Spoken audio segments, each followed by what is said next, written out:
Hey guys.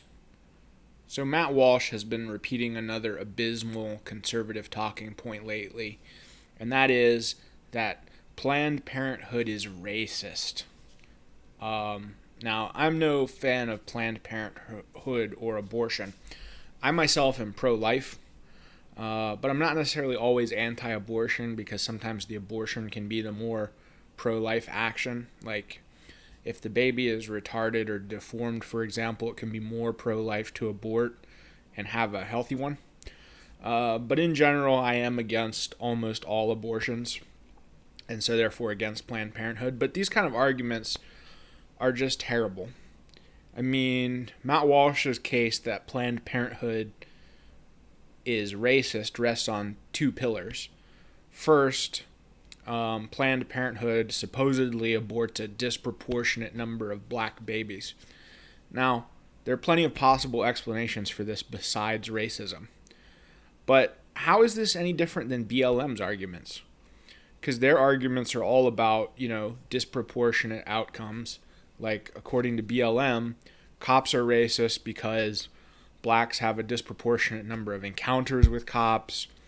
There are a disproportionate number of those encounters that are violent. They get handed down a disproportionate number of sentences, etc. And there's a perfectly reasonable non-racist explanation for that. Well, I mean, it is a racist explanation because only racists will accept that blacks commit a disproportionate amount of crimes. But it doesn't rely on any racism in policing or the administration of the justice system to account for those disproportionate numbers of interactions and arrests and sentences. But when Matt Walsh makes arguments like this about abortion, he's basically implicitly supporting BLM because it's the exact same kind of argument that a disproportionate outcome or an unequal outcome is evidence of racism. So it's kind of odd that he would use these kind of arguments with respect to Planned Parenthood but not accept them from BLM when it comes to, policing and sentencing. And the second point of this argument, or pillar of this argument, is that Planned Parenthood was supposedly founded by a white eugenicist, Margaret Sanger. Now, I don't know what's wrong with being white or a eugenicist that conservatives like Matt Walsh would have such a beef with. But really, that's not the most accurate way to characterize her. The most accurate way to characterize her was she was a feminist. And if feminists could be racist and eugenicist back then, that just means they weren't yet totally retarded. Although they substantially were to the extent that they were feminists. You can't get around that. But she hasn't been at the helm for like 60 years. So this is a huge red herring. And, ultimately every policy or every program is either eugenic or dysgenic. And eugenic isn't the bad thing. Eugenic means good genes. So every policy or program will either tend to improve genes overall or do the opposite, degrade genes overall.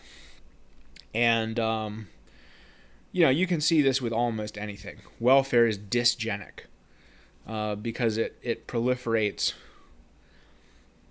genetic underclasses. It subsidizes their expansion. And, almost any policy or program you can imagine can be evaluated in terms of either its dysgenic or its eugenic effect. And the eugenic side of things is not the bad side. So, shaming eugenia is counterproductive. All conservatism ultimately rests on eugenia. You have to have a population that is quality enough to be productive, to be self-supporting, to be orderly and law-abiding, and respect the commons, and play by the rules, and do all the other things that a conservative society or civilization depends upon. That depends critically upon eugenia, and dysgenia undermines that. Now, there's a pitfall here, and a critique that sometimes is a valid critique, people will say, oh, well, it's all subjective, right? You say intelligence is eugenia. Maybe it isn't. You say blah, blah, blah is eugenia. Maybe it isn't. How do we know that that's not just your personal opinion?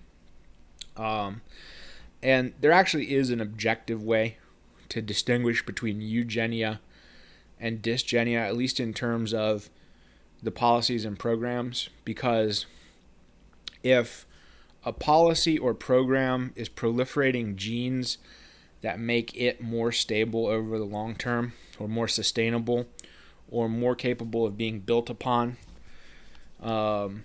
that's eugenic. And I'll give you an example of that. So if you have a policy of, I don't know, weeding criminals out of the gene pool, people who are violent and disruptive and parasitic takers, if you have a policy of weeding them out of the gene pool, then people will get more productive and more cooperative over time. And that'll make it easier to continue that policy because you'll have less criminals to weed out of the gene pool. You'll have more people doing non-criminal things. It's a sustainable policy. It's a sustainable, productive policy that you can build on, iteration over iteration, increment over increment, and make a more peaceful and law-abiding and cooperative and productive society. So that's a eugenic policy, objectively, because it's not self-defeating, it doesn't implode, it doesn't break down. You can just build on that policy of suppressing criminality. You'll never be able to suppress it all the way, 100%, but you can always build on it. And being more successful at suppressing criminality will not prevent you from being even more successful at doing that in the future. Now, a policy that is the opposite would be like feeding people who can't feed themselves. That, if you allow them to reproduce, all you end up doing is subsidizing the increase of people who can't feed themselves, and eventually the cost of feeding the people who can't feed themselves, as their numbers increase relative to everyone else, will become too great for the people who can feed themselves to bear that cost of feeding the people who can't feed themselves out of their surpluses that they create. So that policy is self-defeating. That policy will break down at some point. And then you'll cause even more suffering and hardship and death in the long run by adopting that policy of just feeding people who can't feed themselves, without enacting any further safeguards or controls. That policy is dysgenic because it will ultimately undermine itself. It's a policy that can't build on itself, but ultimately builds to its own collapse. It falls apart. And so that would be a way of objectively distinguishing between eugenics and dysgenics, because it is true that maybe intelligence, for example, is not always eugenic. Maybe up to a point it is, but then after that point, maybe you just get a bunch of, spurgy, antisocial type people who can't relate to each other, or, waste a lot of time nerding out over obscure stuff that doesn't really matter. There could be some downside.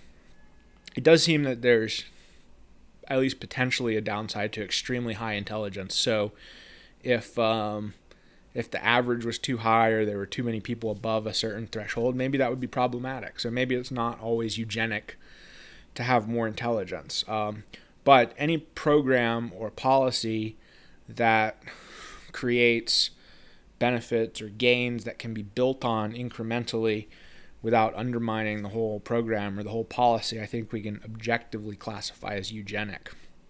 And for a policy or program that tends ultimately to undermine itself and collapse over time, I think we can objectively classify that as dysgenic. And the eugenic things are not the bad things. So buying into this leftist moral and emotional baggage around eugenics is counterproductive for a conservative society, a conservative civilization that ultimately depends upon eugenic policies and programs and values that are stable, that are durable, that are sustainable, that can be built upon incrementally. as opposed to like a leftist society, which does dysgenic policies and programs that can ultimately only ever collapse because they undermine themselves. But anyway, I mean, this isn't the only way that he buys into the leftist frame with these arguments. Obviously, it vilifies racism, which is a conflated term that includes lots of things, first of all, many of which may be distinct and not worth conflating with each other. So, like, there's ethnocentrism, there's in-group preference, there's out-group hostility, stereotyping, discrimination, prejudice.